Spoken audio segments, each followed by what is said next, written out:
Bismillahirrahmanirrahim. Alhamdulillah, salatu wassalamu ala Rasulillah. Ikhwan dan akhwat yang dirahmati Allah Subhanahu wa taala. Kita masih membahas tentang hadis-hadis tentang tawadhu, bagaimana praktik Nabi sallallahu alaihi wasallam tentang tawadhu. Hadis berikutnya an Anas bin Malik radhiyallahu taala anhu, dari sahabat Anas bin Malik radhiyallahu anhu, anna jaddatahu Mulaikah da'at Rasulullah sallallahu alaihi wasallam li ta'amin sana'athu.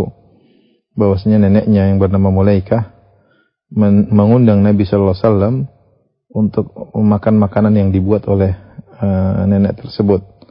Fa'akala minhu, maka Nabi sallallahu alaihi wasallam pun memenuhi undangan dan makan dari makanan tersebut. Semakal, kemudian Rasulullah SAW berkata, "Qumu fa usalliya lakum." Ayo bangun, saya akan salat untuk kalian. Qala Anas berkata, "Faqumtu ila hasirin lana qad iswadda min tuli ma lubis." Maka aku pun menuju ke hasir, semacam tikar yang sudah kehitam-hitaman karena terlalu lama dipakai ya. Terlalu lama dipakai. Fanadhahtuhu bima'in, maka aku pun mencipratkan air kepada tikar tersebut ya. Faqama, yaitu untuk agar melicinkan atau melembutkan tikar yang sudah yang kehitam-hitaman tersebut karena terlalu lama dipakai. Faqama alaihi, maka Rasulullah SAW pun salat di atas tikar tersebut. Rasulullah SAW wasafaftu ana wal yatim wara'ahu, maka aku dan anak yatim berada di saf pertama di belakang Nabi sallallahu alaihi wasallam. Wal ajuzu min wara'ina, kemudian di belakang kami ada nenek tua ya. Fa shallallana Rasulullah sallallahu alaihi wasallam raka'ataini tsumma sarafa, maka Rasulullah sallallahu pun salat untuk kami 2 rakaat, kemudian beliau pun pergi. Ini hadis riwayat Imam Al-Bukhari. Hadis ini menjelaskan tentang tawadhu'nya Nabi sallallahu alaihi wasallam. Kita tahu Anas bin Malik adalah pembantu Nabi sallallahu alaihi wasallam yang Ummu Sulaim, yaitu ibunya Anas bin Malik, Ummu Sulaim radhiyallahu anha, ketika Nabi datang berhijrah dari Makkah ke kota Madinah, maka dia pun membawa putranya Anas, diserahkan kepada Nabi untuk menjadi qadim Nabi sallallahu alaihi wasallam, menjadi pembantu Nabi sallallahu alaihi wasallam. Maka Anas bin Malik pun menjadi pembantu Nabi sallallahu alaihi wasallam sekitar 9 tahun atau 10 tahun sampai Rasulullah SAW wafat. Yang jadi perhatian kita bahwasanya Nabi sallallahu alaihi wasallam perhatian kepada pembantunya. Anas bukan siapa saja, pembantu Nabi sallallahu alaihi wasallam. Kemudian pembantunya tersebut, Anas bin Malik, punya nenek yang bernama Mulaikah.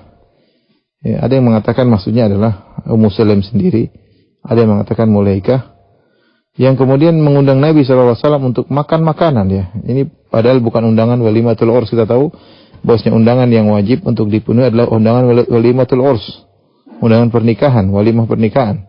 Adapun acara-acara lain selain pernikahan maka tidak wajib.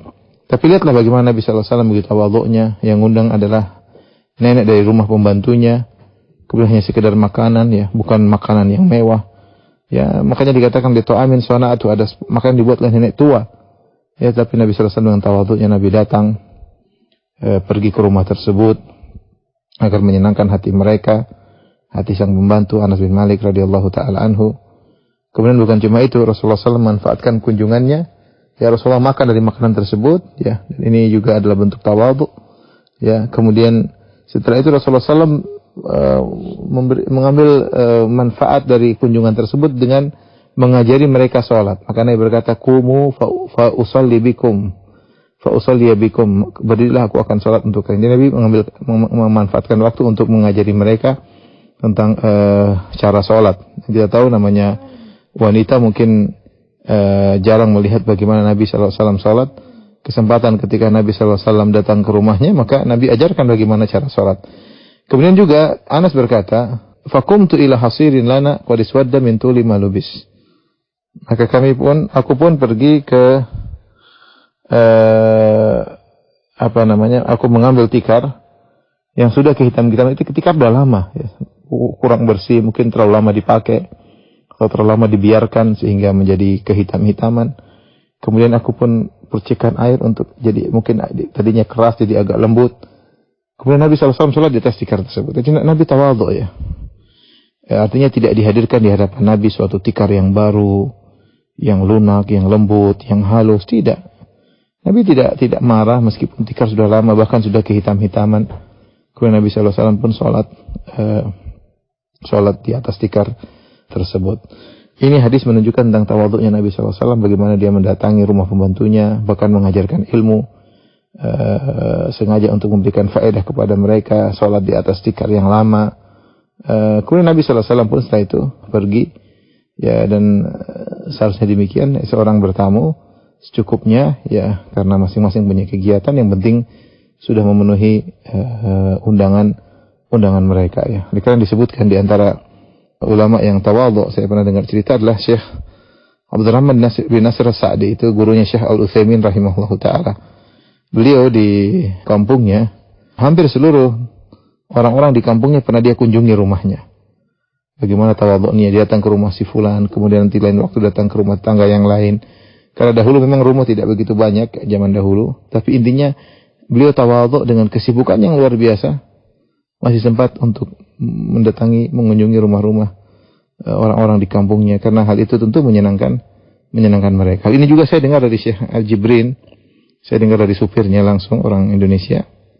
Bagaimana Syekh Al-Jibrin rahimahullahu taala punya jadwal untuk acara makan malam atau walimah, dan itu jadwalnya padat banget. Setiap hari beliau keluar datang ke rumah orang yang punya acara, ya. Beliau diundang dan beliau datang. Beliau menunjukkan bahwasanya tawadhu beliau memenuhi undangan, tidak mesti orang-orang besar, tidak mesti orang-orang pejabat, ya. Siapa saja bisa mengundang beliau, kalau beliau ada waktu beliau akan datang. Demikianlah tawadhu'nya Nabi sallallahu alaihi wasallam, tawadhu'nya para ulama. Semoga Allah menganugerahkan kepada kita tawadhu. Wallahu a'lam bishawab.